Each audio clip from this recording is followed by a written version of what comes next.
Hello, good evening, good afternoon, and welcome. It's Steve Spector Talk. It's another. It's the first thing. It's first time we've done this. Like a bonus Christmas review, not a commentary, because we did that like a Yeah, few days ago. So it'll be released by the time you hear this, so you know what we did. yes, in fact, I'm just doing the notes for it as we speak. Okay.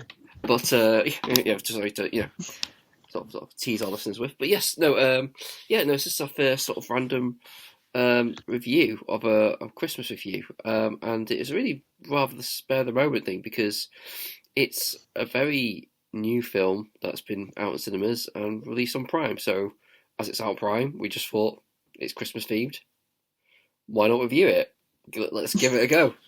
Yeah. And Yes, a totally blind choice. and seen as the past, was it two Christmas commentaries Christmases. had been a bit late. Yeah.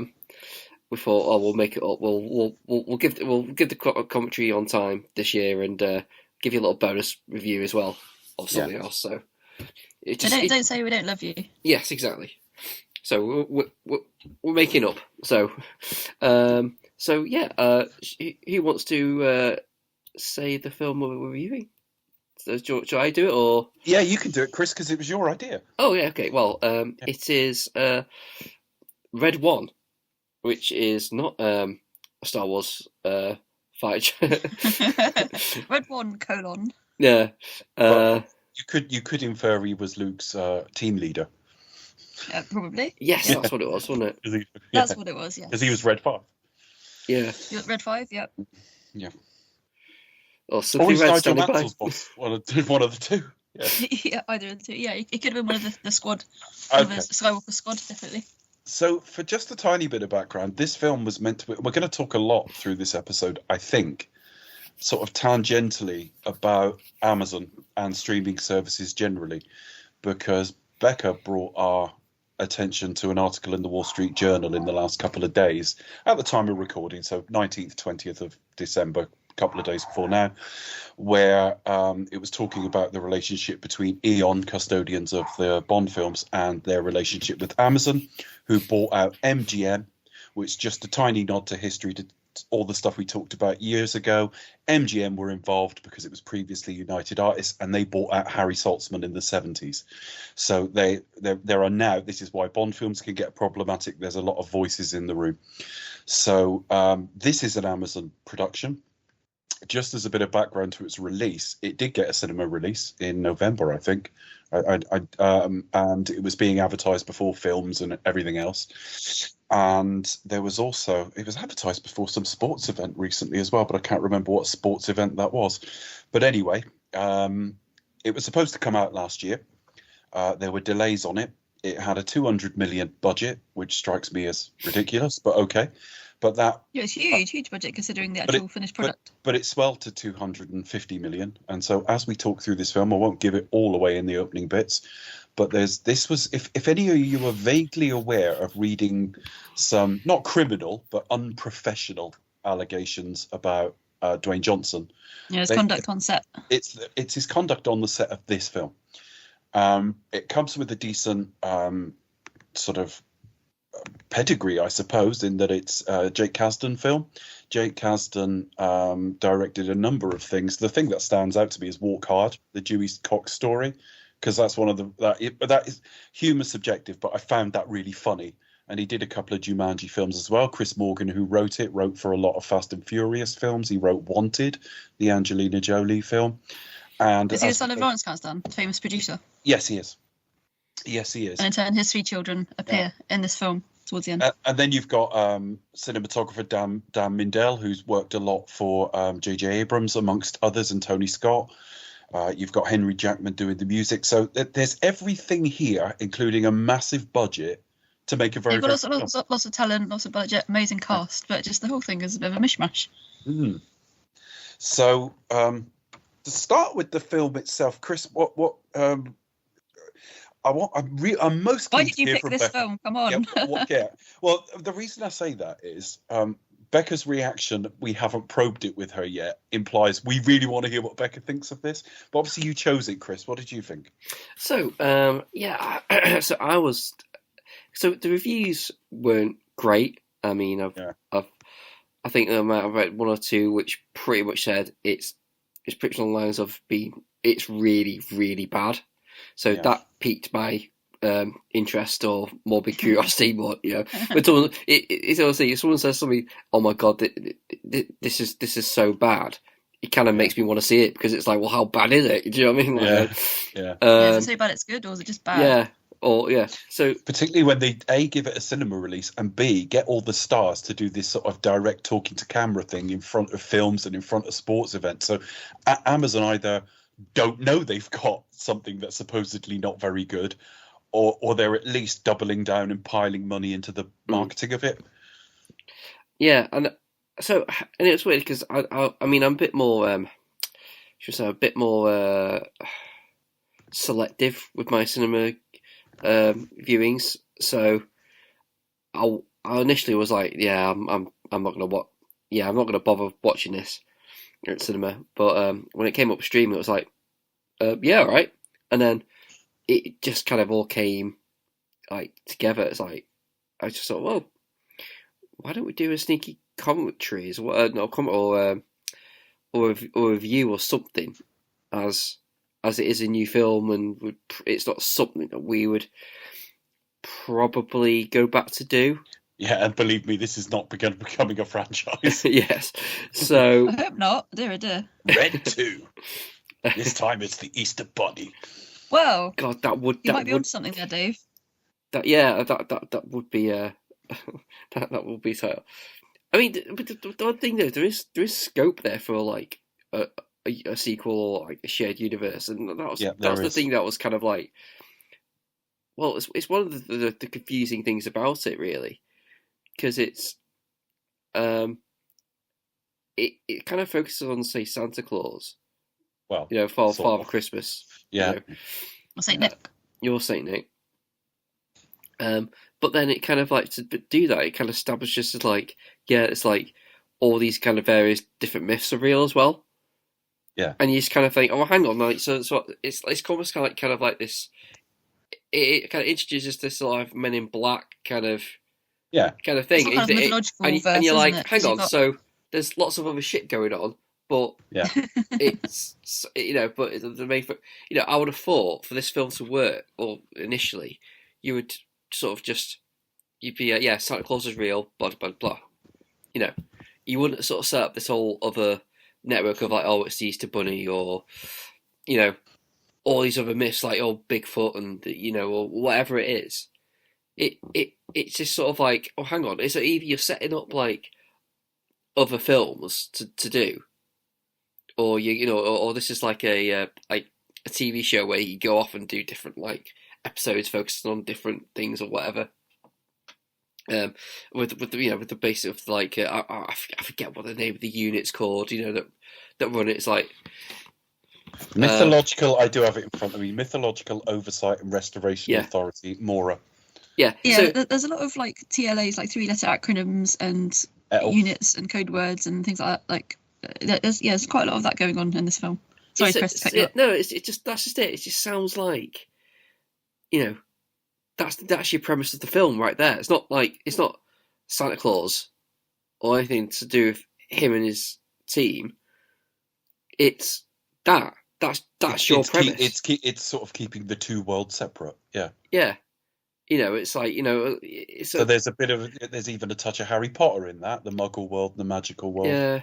Yeah, this is it. Yeah, I think trying to keep them separate as well. So there's that. I also think the stuff with Santa isn't really interesting enough to sort of hold any weight, really. It doesn't sort of tell us anything other than just like, well, Santa's this, and he's got a lot of high-tech gadgets. And he's ripped. Yeah, he's quite buff. This is probably like the most buff presentation of Father Christmas we've had in ever. Well, no, that puts into context when we saw him with a big beard working out a couple of years ago. Now we saw those pictures. Yeah, because they were shooting this a couple of years ago. And I remember seeing. Yeah, well, just like typically, like the image that we have of Santa is kind of, it's quite this jolly fellow, shall we say? Yeah. But yeah, I mean, obviously, apart from various like horror versions that we've seen where he is quite ripped.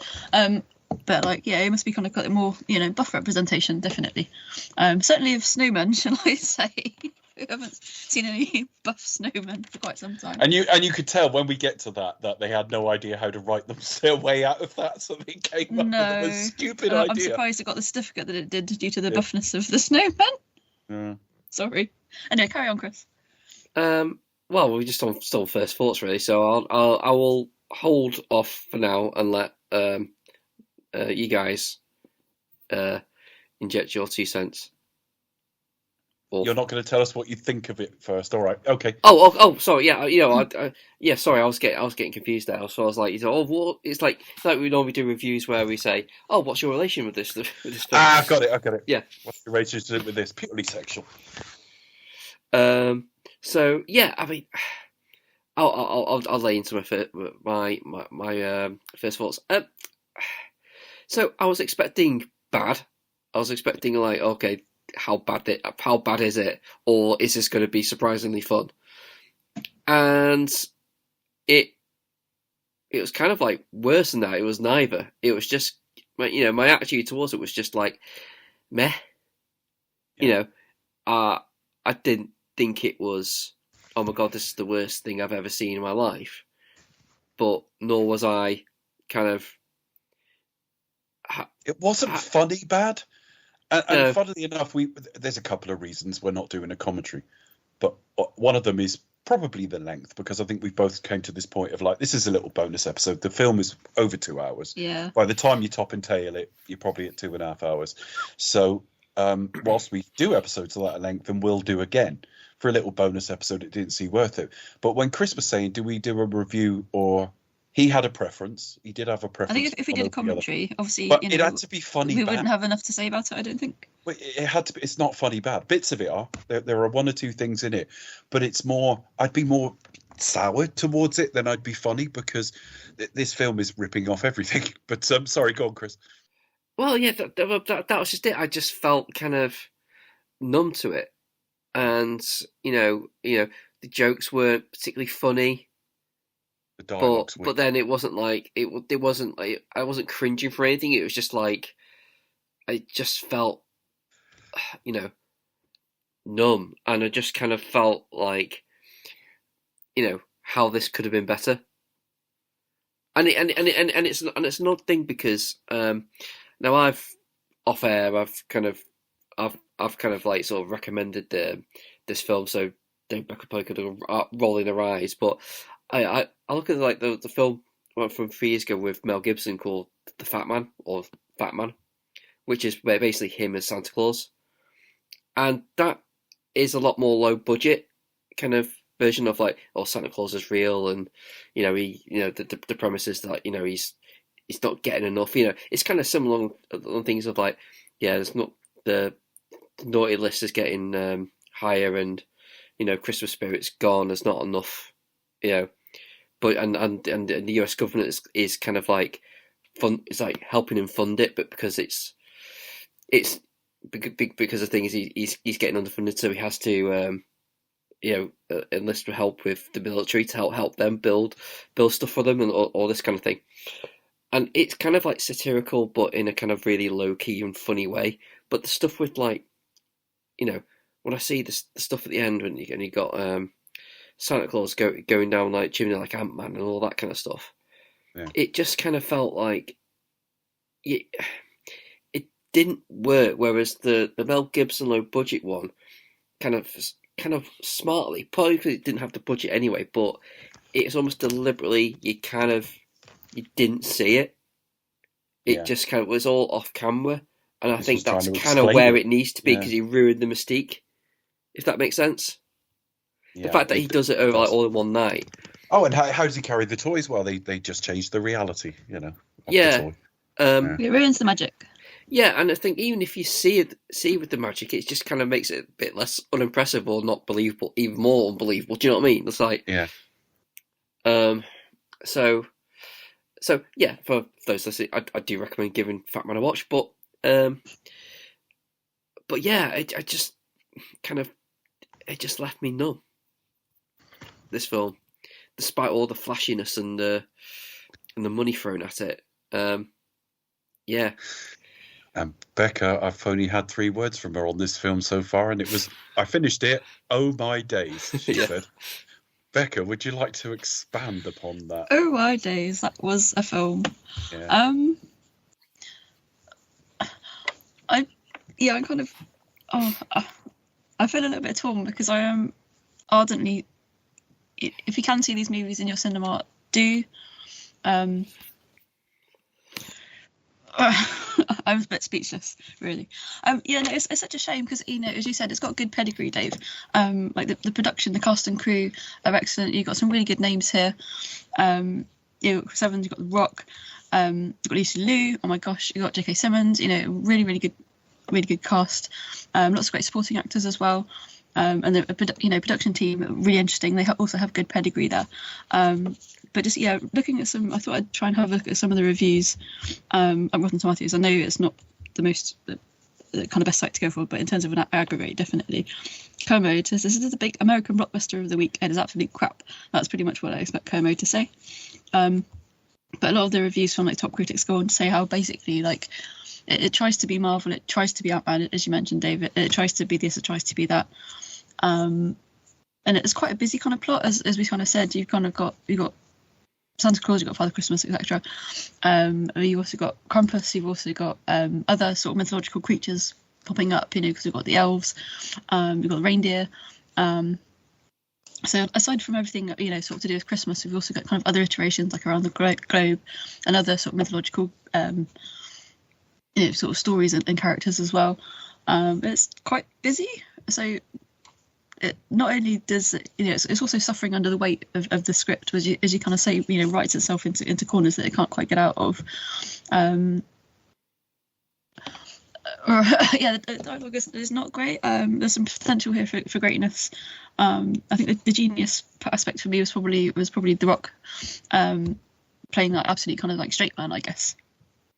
That's kind of where a lot of the deadpan humour sort of really came from. What sort of little moments of it there was.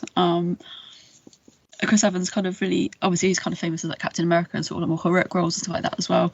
Cast quite against type here, I think. It's a total sleazebag, but also you sort of warm to him almost. I mean, it's a little bit on the nose when he does try to kind of repent and make up with his son, spoiler alert, at the end.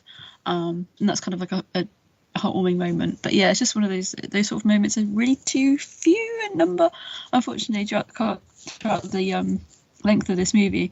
And 2 and a bit hours, it is a little bit too long, and it's just trying to do everything, all the things, all at once, everything all at once. That's a better film. And yeah, it just kind of, as I say, Chris, it just kind of just leaves you feeling a bit flat, really. Not even Mariah Carey at the end can save it, sadly. It's just a real shame though, because it's got a big budget. But it just goes to show that you can just throw all the pennies at it, and that doesn't really make it any better. I've not seen Fat Man yet. I believe it's on our list. Perhaps we'll get to it in the coming years for a Christmas commentary or review. Sometimes when you're working with smaller budgets, that forces you to kind of to be more creative or try and be more ingenious, and find more cheaper, not necessarily cheaper, but try to find better solutions to the problems, and that that often forces innovation as well. I would say that some of the effects are quite good in this film as well. Obviously, a bigger budget comes with somewhat higher sort of effects as well, but then there are also some aspects of it that kind of really fell down. So I was a little bit surprised. But yeah, it just tries to be too much, try to do too much, and that's a shame because it has a good cast, it has good pedigree, and such a weak script as well. So yeah, a little bit conflicted almost because happy to go and support a local cinema if you can, but I'm kind of glad I swerved this one. That's really bad. I feel bad for saying that. But yeah, it's just trying to kind of be all the things. It's quite interesting, Dave, that you mentioned half expecting the Easter Bunny to show up. It just a few years, well, probably about 10 years ago now plus, there was an animated film called Rise of the Guardians, and that did include that. Yeah, I remember I was film blogging at the time, and I can't remember which outlet it was for, But yeah, it was quite good. I think it had Hugh Jackman in the voice cast. Chris Pine was in it. Chris Pine, yeah. That sort of. Oh, here we go. Yeah, 2012. That was it. Alec Baldwin as well. And it did sort of. You had like Easter Bunny. You had the Tooth Fairy. You had Jack Frost. It was kind of all the kind of mythological kind of creatures. And it just reminded me a little bit like that, really, how it does try to cram quite a lot into that film. And I wouldn't be surprised if there was a sequel where we saw either Tooth Fairy or Easter Bunny, or for example, or other versions of St Nicholas or Father Christmas, like around the world. Likewise, I kind of really wasn't expecting Krampus to turn up at this film. I don't know why, but it just felt like, I mean, the makeup, actually the hair and makeup for that character, and indeed a lot of kind of the visuals like around the North Pole and Santa's Grotto, I guess, were incredible. That's one of the few high points for me. But yeah, I can kind of see it happening, really. And yeah, but I just think one is enough. But yeah, sadly, there's a lot going on in this film. But yeah, it just kind of fell a bit flat, really, and yeah, a bit disappointing. But which is a great shame. But yeah, oh my god, don't, if you're faced with the option to spend 15 quid on this film, unfortunately, I would avoid it. Save yourself some money if you can stream it. If not, maybe wait for a home release. But yeah, I mean, yeah, I don't know what else to say, really, apart from all my days. The lead producers on this were Amazon and MGM Studios. Obviously, they bought out MGM, which is the whole thing we're saying about Bond, and we'll have more to say about that as we go along. Let's go and check out that article from the Wall Street Journal. Wall Street Journal, yeah. Always quite interesting to look at any sort of journalism, things that comes out of there particularly. But I also kind of think, obviously, it's quite difficult sort of times that we're in. Obviously, Barbara she wants to kind of really protect the brand. And not kind of let it be diluted so much. But yeah, so I take it with a pinch of salt, really. I don't think. Let's imagine everything in that article's true, because that's all we can do at the moment. You can't just start. We can't accept it all without evidence, but we can't dismiss it all without evidence. So if we just accept that most of what's in that article is somewhat accurate, I would say in some respects neither Eon nor Amazon come out of it really well, because you've got Amazon behaving like we often talk about Netflix as just this massive content creator, and that's all it's really about. It's all driven by algorithm, and unlike when you had like bad film studios back in the 80s like Canon and that, they did everything on the cheap. But these are now studios in the hands of people with more money than God, so they can throw these ludicrous budgets at things and yet still be massively risk averse at the same time, because everything's driven by like a shareholder return, and so they've got to be careful, but they'll throw too much money at it to begin with. So I look at this film and I think, well, Dwayne Johnson, that's easily explainable. He's led and starred in a number of franchises. That works. Chris Evans, yeah, exactly the same, Marvel background. Although, funnily, you mentioned Rise of the Guardians. I watched this in a few points during this film. I was thinking they got the wrong Chris. Yeah, they have. Yeah, they could have got Chris Pine. Chris Pine would have been a better fit for this, and even Hemsworth to a degree. But yeah. But anyway, I kept getting Ryan Reynolds vibes. Why not? That too, definitely, yeah. But I think Ryan Reynolds is a bit too big, busy, and overtly comedic that I think he would have just stolen it.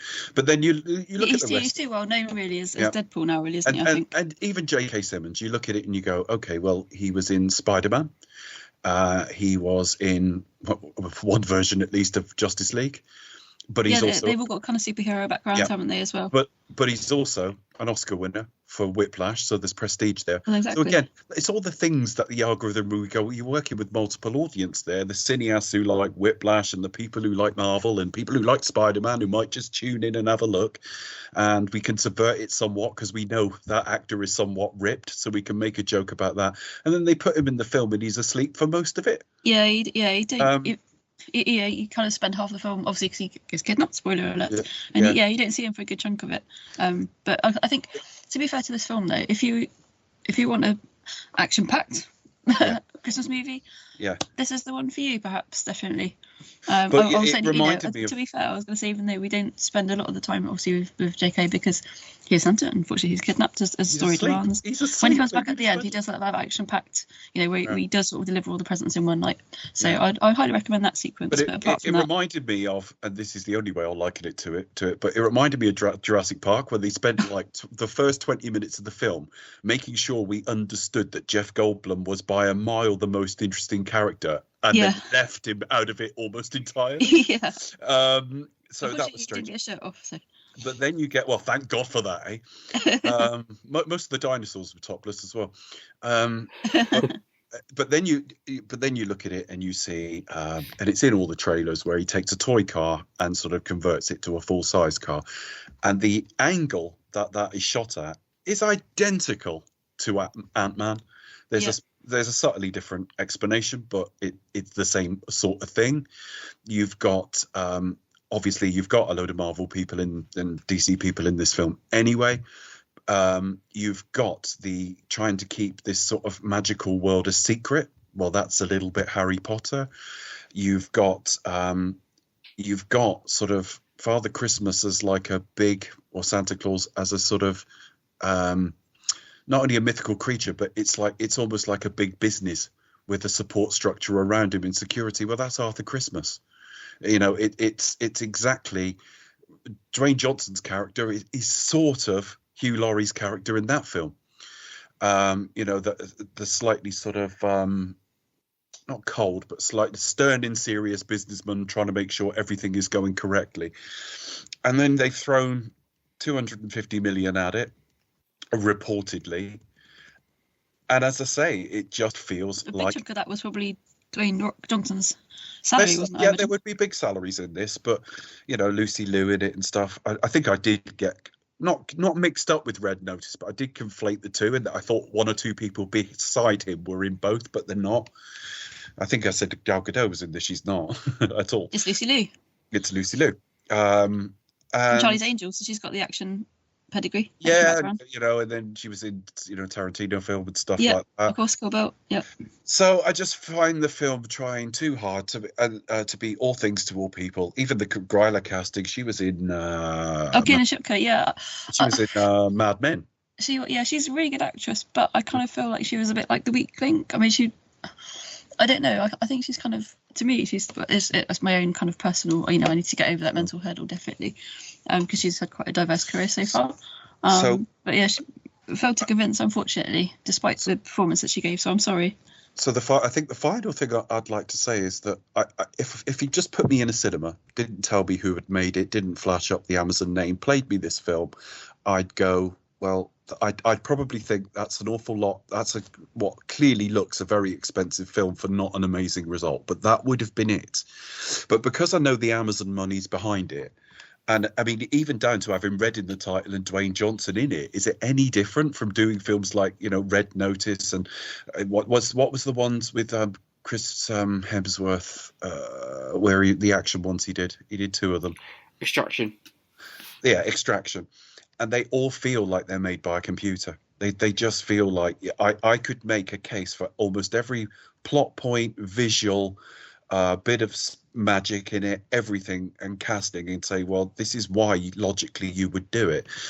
And I think also it coincided with reading this article that is basically saying that Eon are having real trouble, particularly Barbara Broccoli, with Amazon, because they want to bang out a ton of content around it, like a Moneypenny spin-off, and they've already done that bloody game show, which made me laugh because Brian Cox said he thought he was being recruited for a film, and then suddenly he's given. And then suddenly found out that he wasn't. Yeah, I said he suddenly found out he was Jim Bowen. American listeners won't know what I'm talking about, but you can go to YouTube and look up the Bullseye game show. Yeah, and they would clearly have flogged it to death. And now you've got all these different voices, including Greg within Eon, who apparently wants to, diversify the casting a little bit. But you've got people in Amazon who go, well, James Bond's not a hero.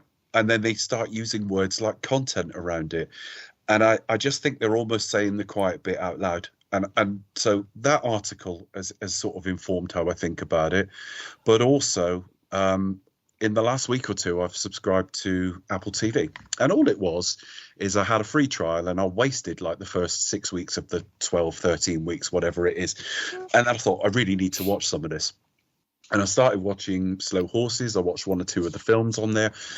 And it's starting to back up what I thought, in that Apple TV has had relatively slow take up in this country. And the reason is they don't put massive amounts on there. There is a steady stream of films and a steady stream of series of different things, but they make less and try to make it well. Now, not everything works. I saw the film Wolves with George Clooney and Matt Damon, and it wasn't great. Yeah, it wasn't great at all. Sorry. But there is at least an attempt to work with good filmmakers. They've had Scorsese make films for them. They've had Ridley Scott make films for them. And yeah, Brad Pitt as well. The F1 film's going on there next. Denzel Macbeth as well. Yeah, and not all of these things will work because not everything has 100% success rate. But I have lost count of the number of times my wife has heard about a film from somebody at work, and she makes the classic mistake most of us makes and looks who's in it rather than who made it, and goes, well, that sounds pretty good. And so you do go and look around at the reviews, which your mileage with reviews will vary, but it gives you some idea of the reaction to it. But sometimes you might want to go and see a film just on the pure strength of the cost rather than the production. Absolutely. I mean, obviously, if there's a big name director or producer or whoever attached to it, then fair enough. But say, like, if you are a fan of The Rock, or if you're a fan of Chris Evans, or if you're a fan of, and like you would think, go and see them, definitely. How many regardless. films now? How many films? Amazon less so, but certainly Netflix, both of them, are making direct to the platform, and they are released to at very best meh. And to at worst, this is absolutely dreadful. It's all very soulless. It's all made, and they're just lining up content after content. Yeah, content via algorithm, isn't it? It's just throwaway stuff, isn't it? It's just and this is it what really that is quite forgettable. But the difference is, like I say, Canon Films and a few others used to do that sort of thing, but they do it on a laughable budget, which gave it a humour all of its own. But here we've got multi-billionaires throwing insane budgets at stuff that really don't work. Now, maybe it works for them to a degree in that when Netflix first started doing these things, like, wow, they're making their own series. Wow, they're making a film with that star. I remember one of the early ones was like a Ben Affleck action film, like Triple Frontier or something. And to start with, you go and watch them because you're like, wow, this is at home and it's made, to theatrical quality.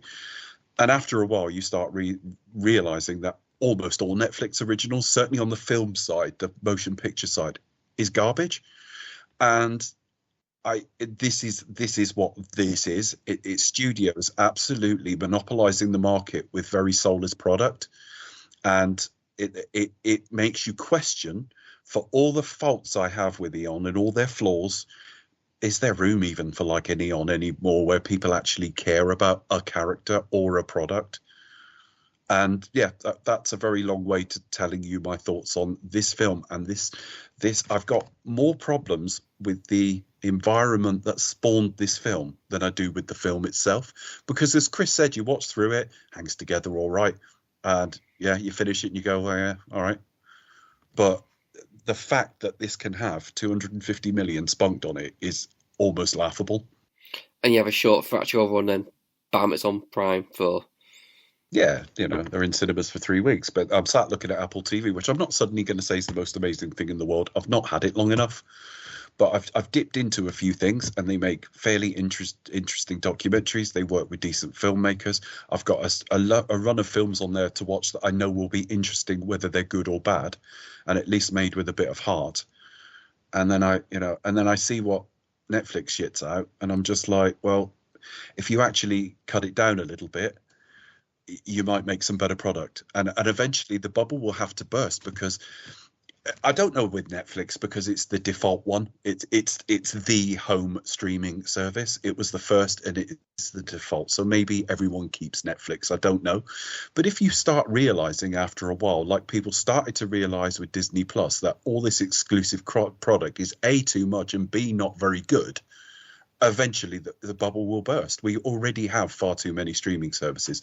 Amazon, because of Prime, and Netflix, because it was the first, are probably the most immune to that bubble bursting, but they're also the ones abusing the bubble most.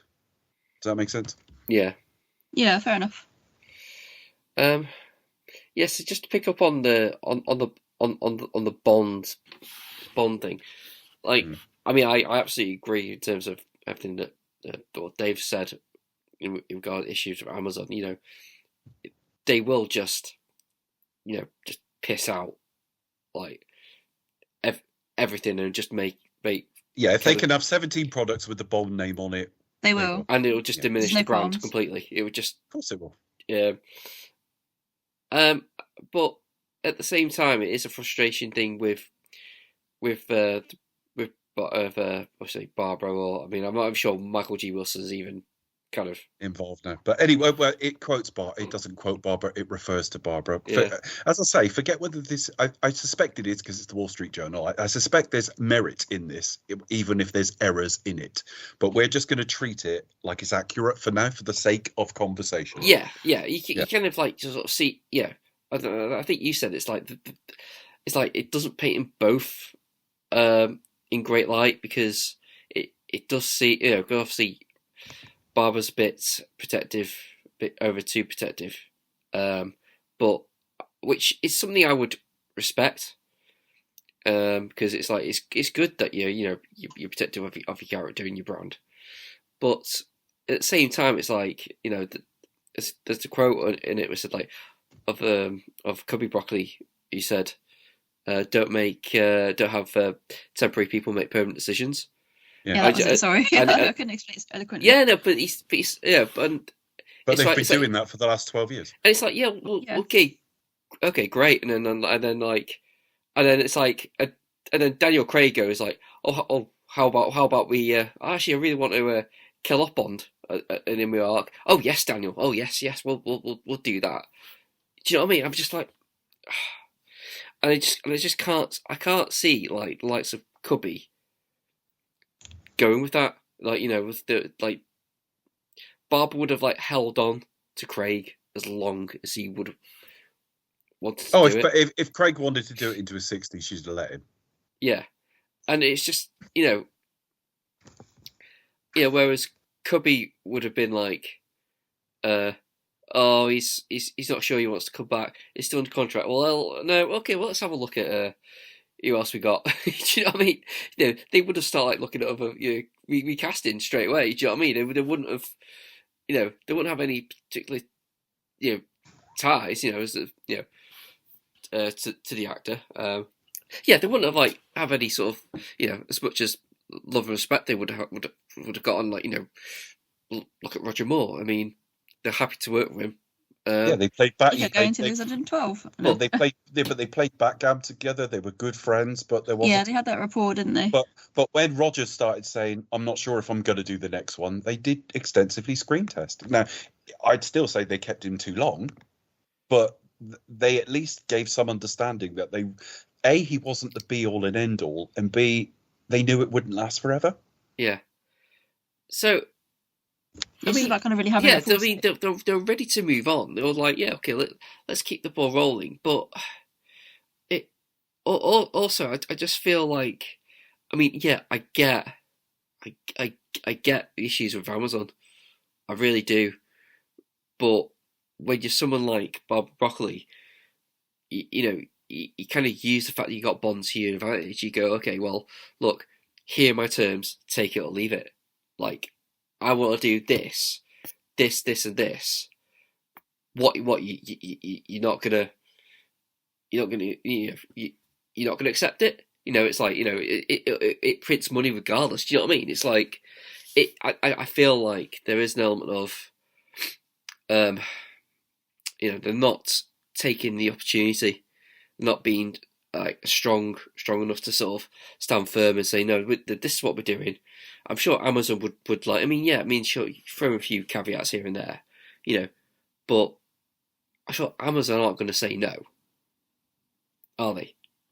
Maybe they would, maybe I'm wrong, but that's the impression I get from it, is that there's not enough strong leadership taking it through, because I feel a strong leadership would sort it out. Do you know what I mean? Yeah. But yeah, my point is that Eon increasingly over the last few years have produced I'm doing it myself, content product, but they've produced films that have been obsessed for the last three entries. Well, yeah, but that's what it is. It's product.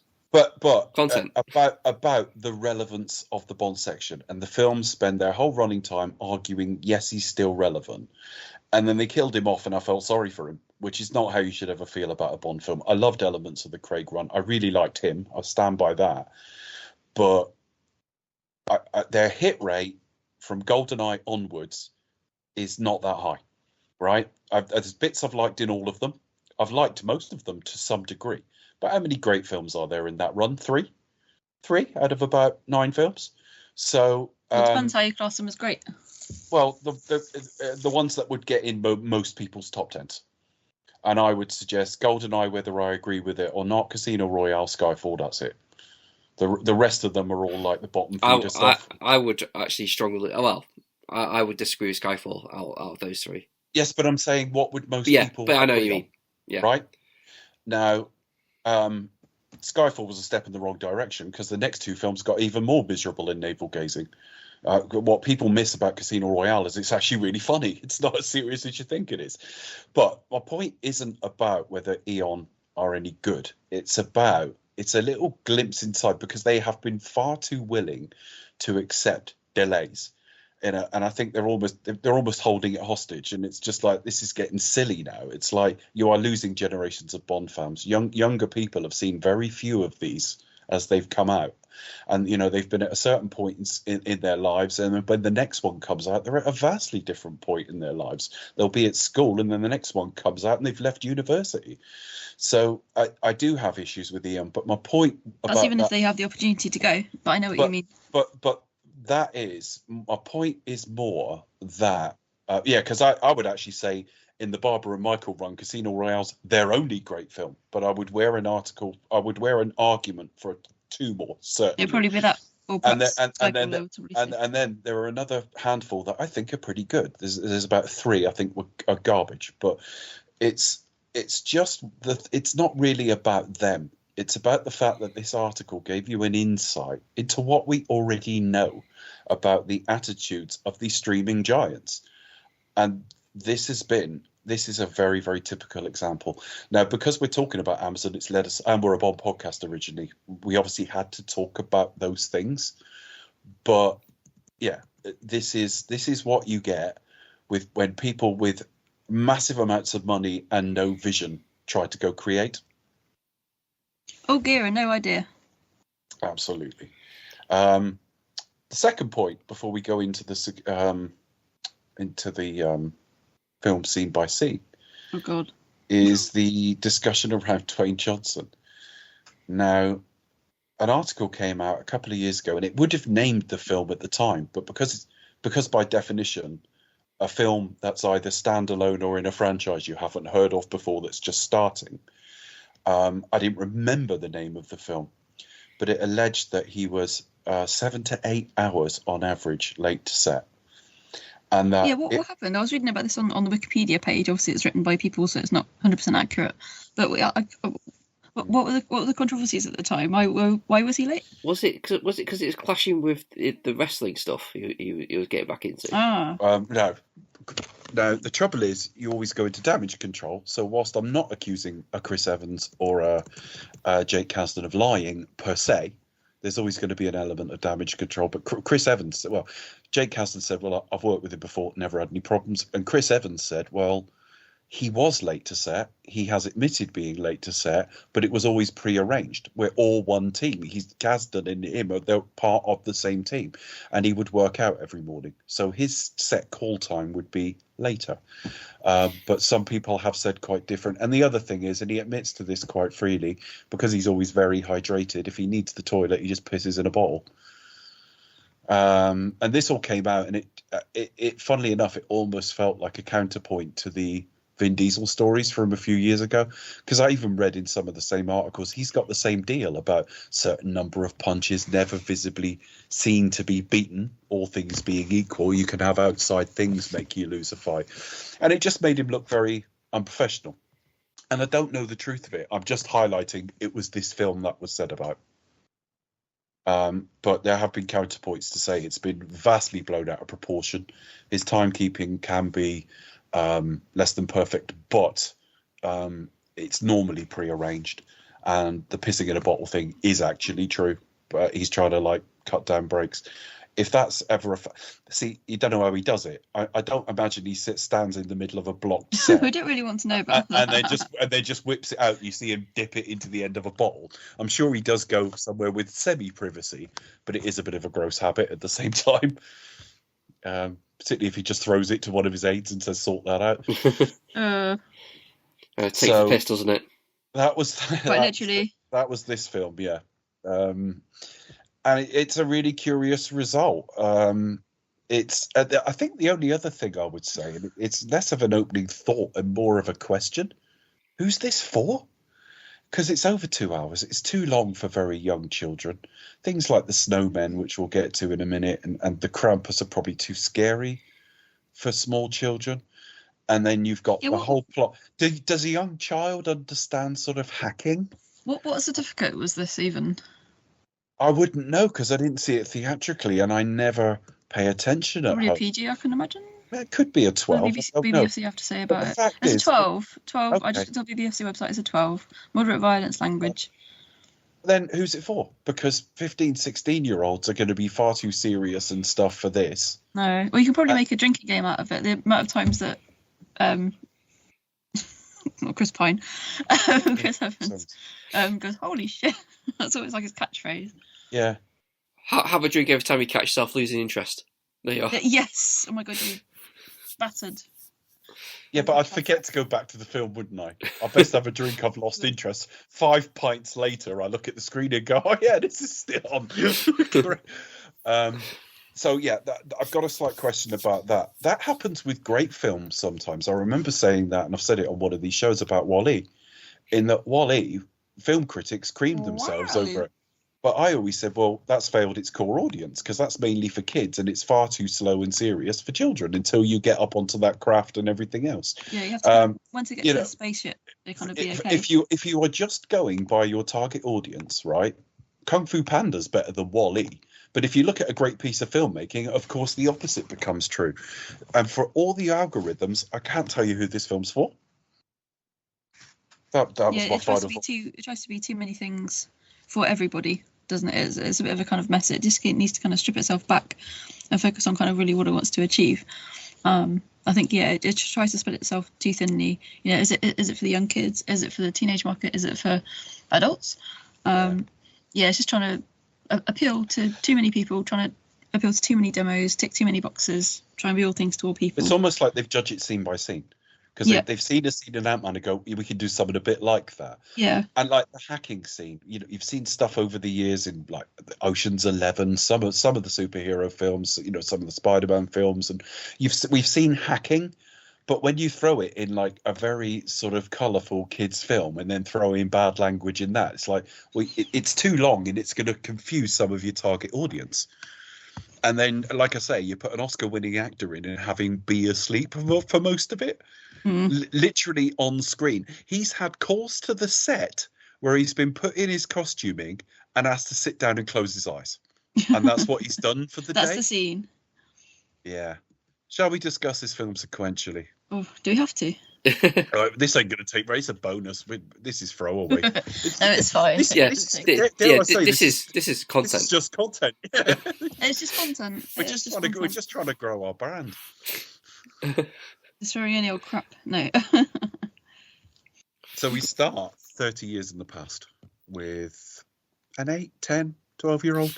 I'm not very good at putting ages to kids, but he's round at his uncles or whatever, and he's telling all the other kids Santa doesn't exist, and all of the sort of and he's showing them where the presents are and saying, look, they're there, look, Santa doesn't. Making out to be an ass at a young age. Yeah. and his uncle, who is quite a well-known actor, I couldn't place. It was Uncle Rick, Mark Evan Jackson. What have I seen him in? He was in Parks and Recreation. He was in 22 Jump Street, and he was in The Good Place. Okay, so he's been in a few things. He gets told off about it, and he said, "You'll end up on the naughty list. There are presents in there, but they're not Santa's presents. He hasn't brought them yet." That my parents always used to mark the odd one from Santa, but it was always be the shit present. I always thought Santa was a bit of a bell wall. I still believed. It's just, he bought me you bought me the cool stuff, and he's bought me this jumper I don't like. All right. This scene kind of threw me off a little bit because I sat there thinking, like, look, if you were like the parent, you'd sort of take him aside, like, look, I know you don't believe in, or I know that you know, but you don't need to be a dick for the other kids. Yeah, but no, he's arguing. No, it is real. He just hasn't brought them yet. Yeah, and it's like. But then you realise also in this universe, Santa is actually real. So. Yeah, but how that works, I don't know. Because why are parents buying anything? Save your money, right? There's a couple of concepts I like in it. I'll get to in a minute. And then the cookies and milk that are left out for Santa, he goes off to eat. And he's a little bit of an overweight kid, and you think he's going to grow into. I know he grows into Chris Evans. He goes into very handsome. We cut to 30 years later.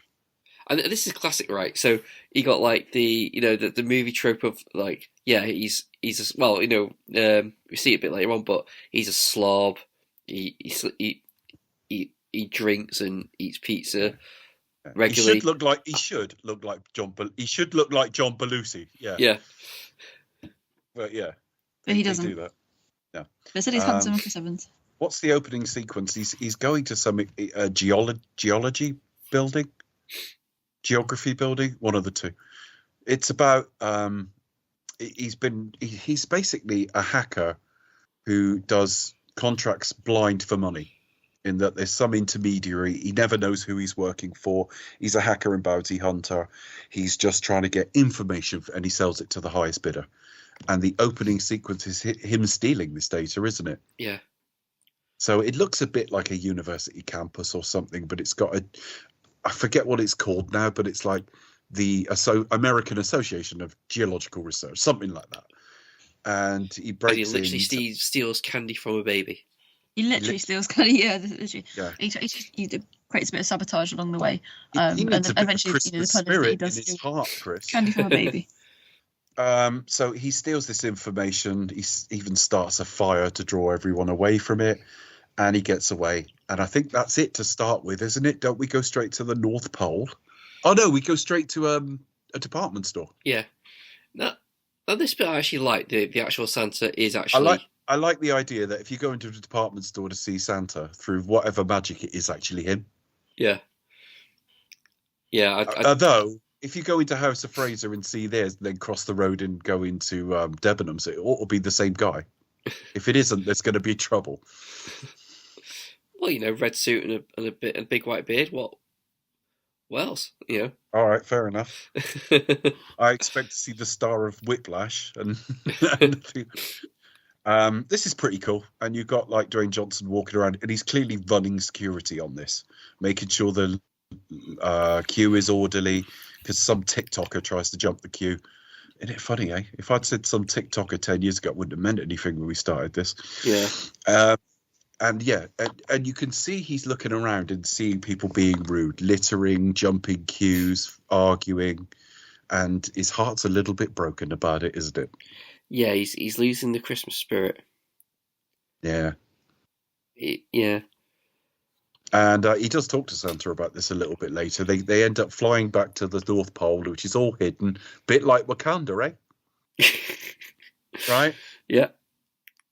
It's a big city as well, isn't it? It's like not the just angle they fly in is exactly the same angle that they fly into Wakanda, right? Yeah. And it's sort of hidden, it's sort of force fielded or whatever, and it is like a little sort of city that he's sort of at the center of, and it's a big machinery of people running Christmas with him. And next time you see him, he's with Bonnie Hunt, his wife. What's Bonnie Hunt best known for? She's really well known, but I'm trying to think what I know her best for. She was in Rain Man. Hang on a minute. Beethoven. But the Too Cheaper by the Dozen films, The Green That Mile. was it. That was it. Yeah, she's got that sort of family film pedigree, hasn't she? I'm trying to think. Oh, she was in Jerry Maguire as well. I'm trying to think what ones mean anything to me, and that, like, I know she's been in all this stuff, but like I know her for a couple of things primarily. She's done a fair bit of television as well. I mean, she had her own show at one point.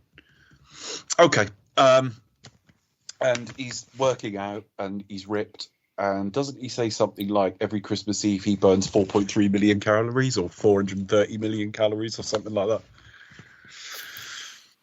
Did you find that amusing? Okay. Is that kind of reference to explain why he eats a lot of like cookies and why he eats so many cookies, trying to keep him going, and why he has to work out so hard? This is hard work. Where do we go from here? Do we go straight to the sort of kidnapping or what? We're not far off it. Yeah, pretty much. So some masked people sneak in. The Rock is off, sort of contemplating, standing on a roof handily, so you can see what's going on. And and he's resigned as well. Yeah, this is his one last. He's lost that Christmas spirit. He's handed his notice in, and he sees something amiss. It's like one of the lights had gone off on the towers or something, and he realizes no one's got eyes on Red, as in Santa Claus, and then takes pursuit. So we have a big action scene of him chasing, or what is perceived to a vehicle that has Santa Claus in. But it turns out to be a decoy. It turns out to be a decoy, and he's flown away. And again, that turns out to be a decoy, but never mind. So Santa's been stolen. They need to sort of get into where their location, their hidden location, but it's at the North Pole. It's either the geographical or if it's at the North Pole, surely you just go to the North Pole. The North Pole is a singular place, isn't it? It's not like I don't know. It's somewhere in France, is it? Right? Anyway, it's like some bar somewhere. Yeah. So Christmas is at risk now, right? So they need to find, and Dwayne Johnson's boss is Lucy Liu. He's the sort of elf unit, whatever that stands for, I've forgotten, but it's a security detail around Santa. And the boss is Lucy Liu, and they're all really stressed. And they're actually playing this quite well. He looks genuinely stressed about it, and she looks genuinely stressed about it. And they need to find out where they were hacked from, where the information came from. And they seem to find their way to some snowy city in the United States where Chris Evans is living. I can't remember how they find him now. It's something online. They managed to find him. And so they basically go to kidnap him, don't they? Yes. So they kidnap the guy who gave him the information. Yeah. Who provided the information. And then they decide to actually hire him because he's really good at finding people. Right. Now that's about 3 or 4 different scenes, but we're losing the will to live. So yeah, but that's pretty much it, though. We're not even going to talk about how he's kidnapped, how they get him there, how he realizes the whole world is magic, how he's threatened. None of that. They just hire him, all right? They take him to the North Pole and they hire him. Which, think about, doesn't make sense, because if he was like a regular person, that's where his expertise would lie. But as it's like dealing with like a new reality in which he knows nothing about till just this now, I can't see how any use he'd be. It's like, he's only useful for finding where his contact came from, right? Yeah. And this reminded me of the episode of Blackadder where he's hired to do a painting for King and Country in Blackadder Goes Forth. And so, having seen that he needs to do this, he asks to be sent to Paris, maybe even Tahiti. This is a Christmas film, and Dwayne Johnson, who's the producer's on this, has gone, let's go to Aruba. Yeah, he's like, where should we go? Let's go to a hot country. Yeah. They could have just stayed in that town in the USA. Or it could, he wasn't going to go to like Bodmin in Cornwall. So yeah, they go to Aruba. He He could have seems gone to, to Jamaica Inn. yeah, he looks like he's dressed something out of a Michael Jackson video. Dwayne Johnson in this. Is Thrillery or a Michael Jackson wear this? It is kind of like with his red leather jacket, doesn't he? He's kind of pretty much... They go to Aruba, and again, there's too many throwaway elements in this. It's a bit like when you had Harry Potter and he had to get on the train at platform 9.5. There was 9 3/4. It was 9 3/4. Sorry, it was teased, and you wondered what does that mean, and then he gets there and doesn't know how it works, and then there's a reveal to it and a bit of magic. Here, he just wanders through a door and disappears. You go, toy shops. They're kind of like this transit system. Yeah, there isn't anything exchanged. Like, there's a lot of... I kind of think I kind of get the impression what they're trying to say is like we're meant to be the sort of Chris Evans character. Obviously, there's so much mythology and so much that could be explained. Obviously, you don't want to kind of hit people over the head with it, but he just goes, toy shops, toy stores, and there's none of that kind of. We're just meant to accept that. So I kind of think on one hand, obviously we're meant to be the Chris Evans character where we're just like, oh my god, what's going on, but also we kind of do need a little bit of that, kind of explained to us. But to be fair, I kind of feel like for me, those moments had a lot of really, really kind of dry, deadpan humour, which sort of appealed to me a little bit. So I did kind of find them funny, but I can see how they might sort of fall flat. They come back the other way. They're in Germany. None of it's as much as they should have done. So yeah. Sorry to interrupt there. No, you didn't. Don't worry about it. It's just that when they come back the other way, they're in Germany, and it's like, oh well, just whatever. The film hasn't really thought about this, so I guess no, it just seemed a bit undercooked. Yeah. Find it sort of funny how I think it is kind of very dry, and that kind of does appeal to me a little bit. But yeah, it just kind of felt very underprepared. For reasons, they find his contact, and his contact is working for somebody, and they daren't say this person's name. And this is a torturously long scene with a fight scene in it that we find he can become a giant version of Ant-Man, in that Dwayne Johnson could shrink himself down to a couple of feet tall and back up and all the rest of it. Made me laugh when the snowmen arrive and he tries to kick him in the bollocks, and there aren't any bollocks there. No one has sculpted any bollocks on these snowmen. Yeah, so it's kind of like what's he correct, kicking him in? Quite. You can see what's he kicking him in? It's like bottom. Oh, me nothing at all. My nerves. Wait, they can't even I don't know, snowballs. I guess I don't know. I don't know. But anyway, so there's a fight here, and we find out ridiculously buff snowman. That some witch at the North Pole, Gryla. I'm not too sort of familiar. Is she like a known character like throughout Europe? Something character that we don't have over here, or he just calls her the Christmas witch. Now there will be. It's in a Icelandic folklore. I looked that up. Okay, yep, that's fine. Yep. Sorry. Here we are. Yeah. Sorry for my knowledge. I had to look it up. My lack of knowledge. Because the film just goes, oh yeah, she's like the Christmas witch. The film doesn't care. They've just got to have someone take him, and the reason is this constant talk around the naughty list. She wants to punish everybody. Okay, in Icelandic folklore, Greyla is a monstrous entity who lives in the wilderness of Iceland. Her association with Christmas date only from the 17th century.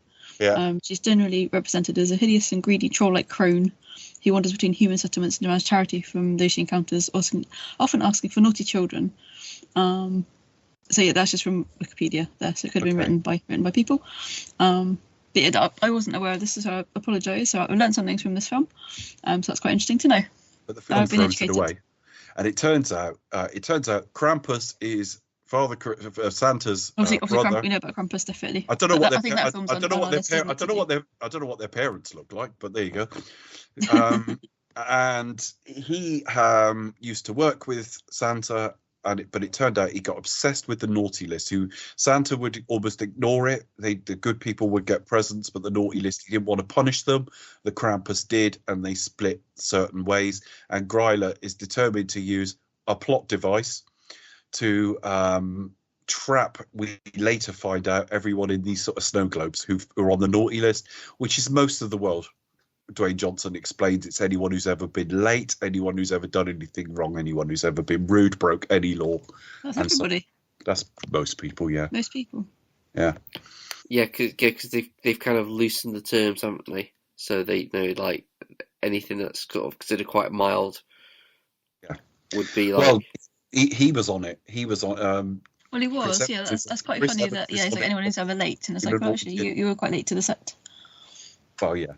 I did wonder if he said that with a straight face when it's now 4 o'clock in the afternoon and he should be doing it at 9:30 Maybe it's this one of those morning. more sort of meta moments where you kind of holds up and goes, "Yep, no, that's fine," and it's just, it's kind of a knowing meta wink, I guess. Well, yeah, Ryder finds out where they are from that and sends like these snowmen over them that are like violent and everything else. But the plot device to finish them's hilarious. They actually you pull their carrot nose out, that's it, and they just melt.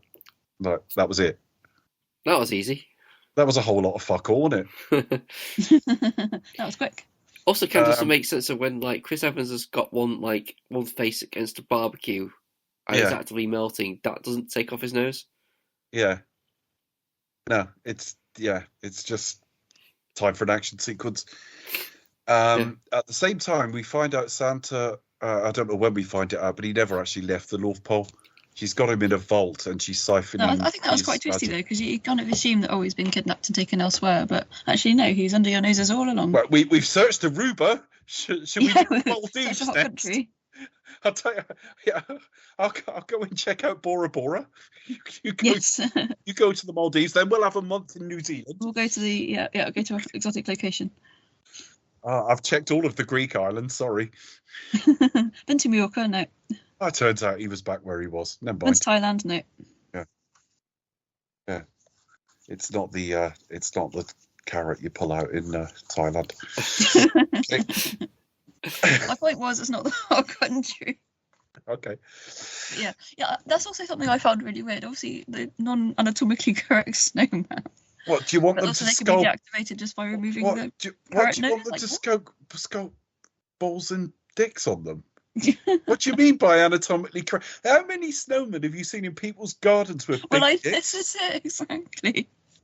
He kicks them there. There's nothing. There isn't anything there. I did read a story about the Sunday Sport once about a woman who left her husband for a snowman because apparently he had a 14-inch icicle. Oh, dear. But No, those sorts of I was snowmen are just few and far struck by between. their appearance, really. I was a little bit like, oh, okay. And yeah, it raised that question of who is this film for?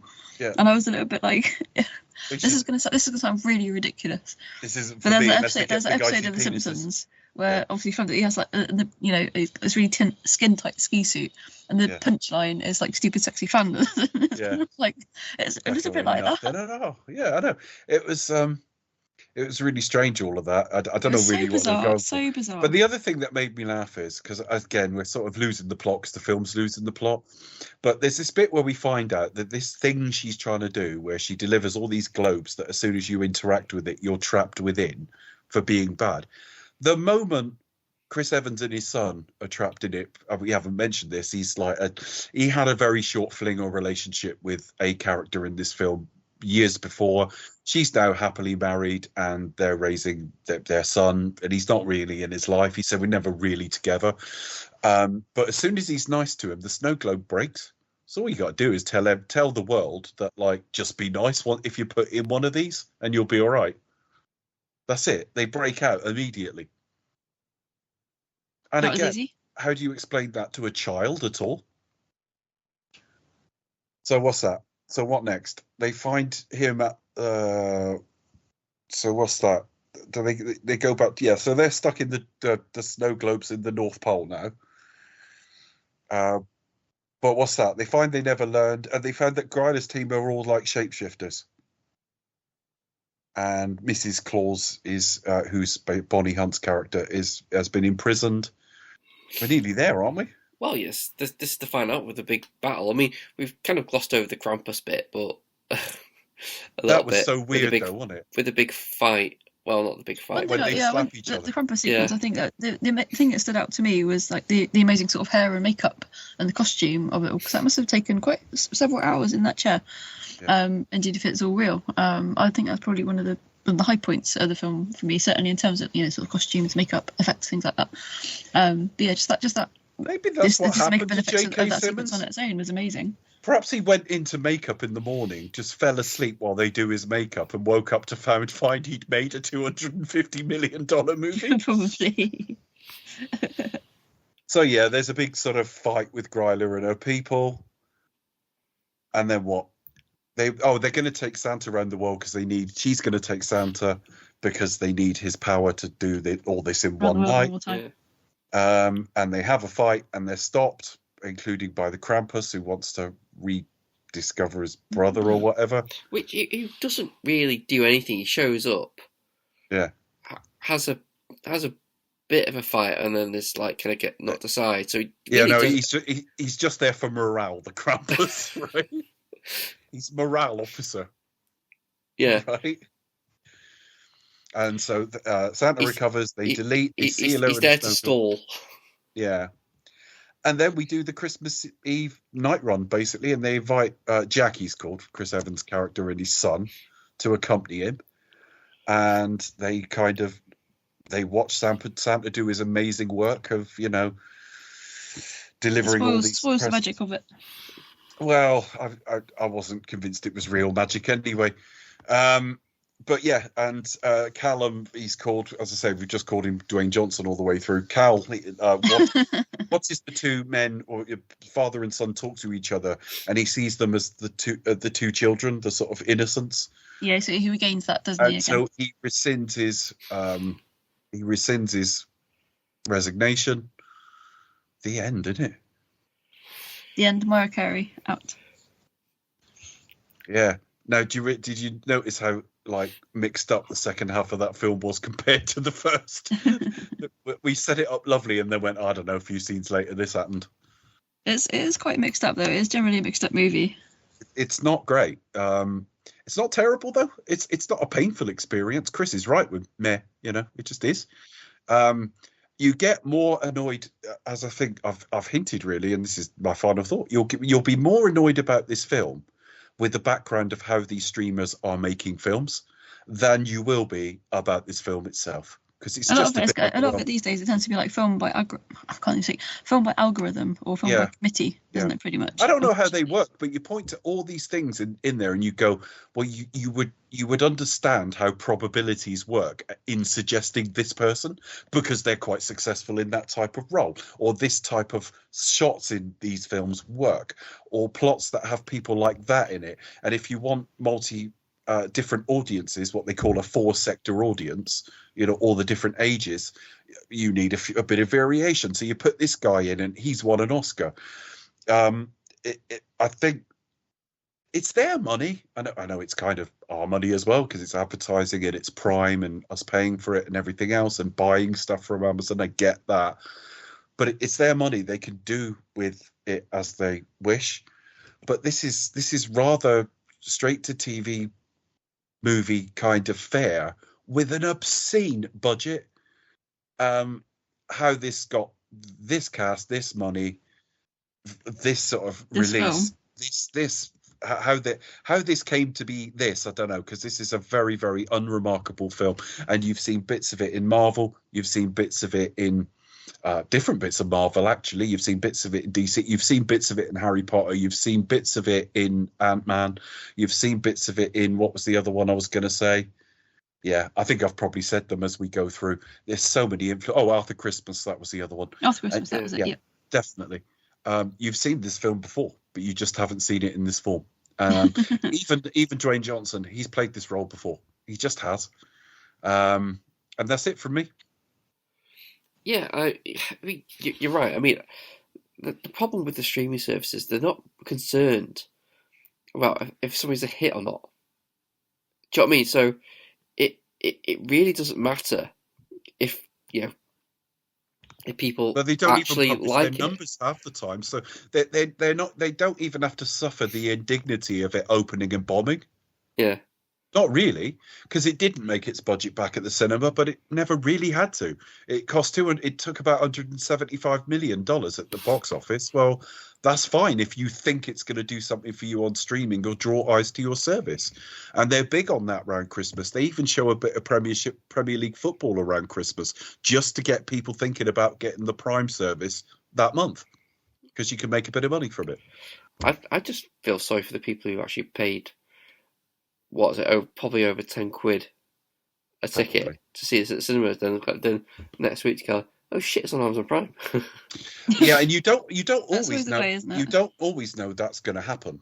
I mean, maybe No. if you're smart enough, and I'm not always, to look at what studio made it, who distributed it, etc., maybe you'd figure it out. But like Night Bitch, the Amy Adams film, that's I've just seen an advert today that's on streaming in about 3 weeks. Which platform? To be fair, Disney Plus, funnily enough.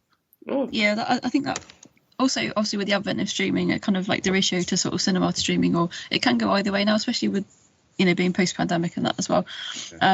Like very often there was that like sort of like window between obviously like your film coming out in the cinema, then you maybe wait sort of 6 months. Now it's perhaps maybe 4 months, 3 or 4 months for it to be like a home release, or even to go to streaming. But now that window is a lot closer. And to try and maybe also on part of the studio as well, to kind of maybe like damage control a little bit. Is it going to be more successful if it just goes direct to streaming? I don't know. Probably not. I think it's actually losing money, unfortunately. But again, it's one of those things where like that window is kind of getting ever narrower. But it depends. Really. It depends on the studio. Like it really does. It really does. Because like I mean, Paramount Plus, yes, it has access to the films, but it seems to take a bit longer over them. Disney definitely pull the cord quite quickly. It's quite interesting. And sometimes some films do get released in cinemas before they go to streaming, or vice versa. Like they'll go on streamers first and then get a limited theatrical release. Apple, like for example, the new Wallace and Gromit film that's just due to be broadcast over here in the UK on Christmas Day. Very limited release in cinemas. And obviously going to be on BBC Christmas Day, and then before going onto Netflix and elsewhere, and then the home release. There's another example which is in my head. Apple Plus, though. Look at Apple Plus. While you think of that example, if you look at Apple Plus, again, I've not had it very long. I'm not here to advertise that service. I'm just saying those streamers are but I'm seeing things about it early on that are refreshingly different. And maybe after 6 months, I go, there's just not enough content here, or it's not as good as I thought it was. It certainly doesn't have the stack it high approach of the two main streamers, but I know they didn't release Killers of the Flower Moon and then it was on Apple 2 weeks later. They didn't do that. It's there now, but it takes a while. Napoleon, when did that come out? It's not been on Apple TV very long. So they do leave. It might be a slightly smaller theatrical window, but they still leave a theatrical window because they know it's going to draw in a Ridley Scott, a Martin Scorsese, maybe one day a Nolan. They're not interested in working for a streaming service that gives them a limited release and then bugs it into people's homes. So they give it that. They give it that, but then they use the home release to draw eyes to their system, because when you go to buy a film or watch a film, instead of it being available everywhere, you can either subscribe to their service and see it, or you can buy it from their service in the same way that you would buy a film from Prime on the Prime streaming. Yeah. So none of them are perfect, and I have a lot of wider problems with Apple as a company. They're very proprietary. The way they've dealt with patents over the years, and almost, taken stuff that you could argue wasn't theirs from people. I'm not accusing them of theft. I'm saying that they have been accused of like claiming things as their own that they didn't actually come up with. I'm not saying they did, but I know that, you look at the Android store and there's an awful lot of open source and stuff in there, and people can develop for it. You can't do that with Apple. So and they don't have an app on an Android phone and things like that. So there's a lot I don't like about them. But there isn't kind of much cross-contamination there, is there? So they just seem a bit more careful at this point. Now, it only takes a change of executives, and that all changes.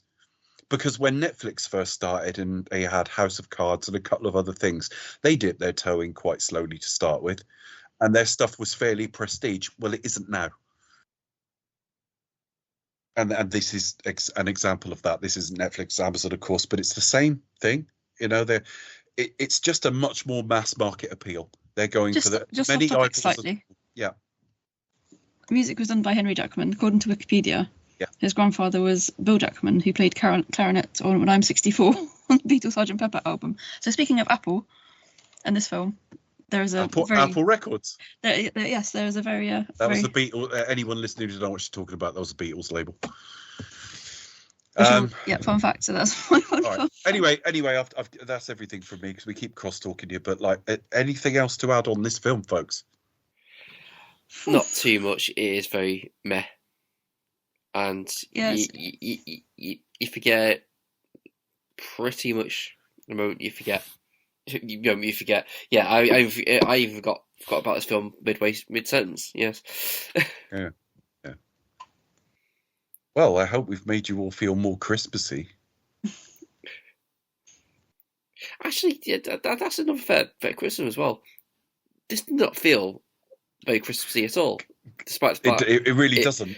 I think it's them on the beach that in Aruba that kind of in a Michael Jackson outfit that ruins it. It's not very Christmassy. They start with obviously a scene set at Christmas. Then you've got the North Pole, which visually looks quite nice. And then when you next see Chris Evans, he's in a snowy northern city, in a North American city. It's so not even that. It just doesn't have any of that sort of vibe about it. Do you know what I mean? It doesn't have. No, if you want to watch a lot something, of like Christmas iconography, but it's not. If you want to watch something where it does have a Christmassy feel, yet still subverts it and has like Christmas as an enterprise that's entirely process driven, After Christmas is better. They're making After Christmas 2's coming out next year, by the way. I think that should be. Yeah, that was pretty good. I would say. And what was that? It's gone out my head, unfortunately. The one that got re-released a couple of years ago, Dudley Moore. Santa Claus the movie. Santa Claus the movie. That was it. Yeah, definitely. Yeah. I wouldn't equate these two because Santa Claus the movie is clearly a step up. I was going to say. I know quite a lot of people who is kind of very beloved with them. Like for me, it's one that somehow I think we probably mentioned it in the previous show. It unfortunately passed me by. Yeah. It came out when you were about a year or two old. But yeah, I was perhaps too young, and it just didn't sort of click, sort of thing. It was either 85 or 86. Yeah. Yeah, I think I was probably about 1 or 2. I was too young when it came out, being a baby. Yeah. And then I got to see it when it was re-released. I mean, it was kind of one of those things where I can see why it's so beloved, I can see why it's so great, but it was just too busy, quite a lot going on. Obviously, it's much better this one. Definitely, we started recording a commentary on it, and it didn't go great. We'll probably try again another year. Actually, yeah, we'll give it we'll add it to the ever-growing list. Yeah. But yeah, it's quite something. But even that, with all its problems, all its faults, was still very Christmassy. Still kind of gave you that kind of Christmas spirit, Christmas feeling. And John Lithgow never puts a foot wrong. Maybe that's what this film needed, bit of John Lithgow, to improve things. Hamming it up. Oh yeah, really hamming up, chewing all the scenery. We're missing out from that one. So perhaps that's what we needed. Needs more cowbell. But yeah, I would say for all its Christmas iconography, I would agree, Chris. It's not very Christmassy. Yeah, I think it's just a bit of a soulless mess. That's my soulless is a good word for it. Damning. And yet there's scenes where they're all trying really hard. But anyway, this was just a bonus for you folks. So the main Christmas commentary is already out. We are it might be in the new year now just because of availability. But if it is the new year, we're talking like the first week of the new year. We'll do our sort of review of 2024. But that's it from this year. So from me, I'm at the Pasty Kid 1976 on Twitter. I'm at the Pasty Kid on Blue Sky. And Merry Christmas, everybody. Yeah, and you can find me at Cinetronics on Twitter or X or whatever you want to call it. You can find all the old episodes on Podbean or whatever podcast provider you care to use. Yeah, you can find us on Twitter at Expected to Talk. You can find us on Facebook, Do You Expect to Talk? We live on YouTube. Just type in Do You Expect to Talk and you'll find us on there. All our episodes are on there. Every single series, commentary, review, rankings we've ever done is on YouTube. And we're also on Blue Sky. Expected to Talk.bsky.social. Do check us out there. It's our new home. Not that we're leaving X, but we've just migrated up to there, so as long people have. You can also email us. expectedtalk@gmail.com. But don't forget, whichever platform you listen to us, kindly give us a glowing 5-star review. Helps us to rank higher and attract more listeners. And why not share when you're doing your next Facebook status update or your next X post? Why not share? I'm listening to Do You Expect to Talk. Thank you very much. And what we're doing next? Do you expect to talk will return with our review of 2024?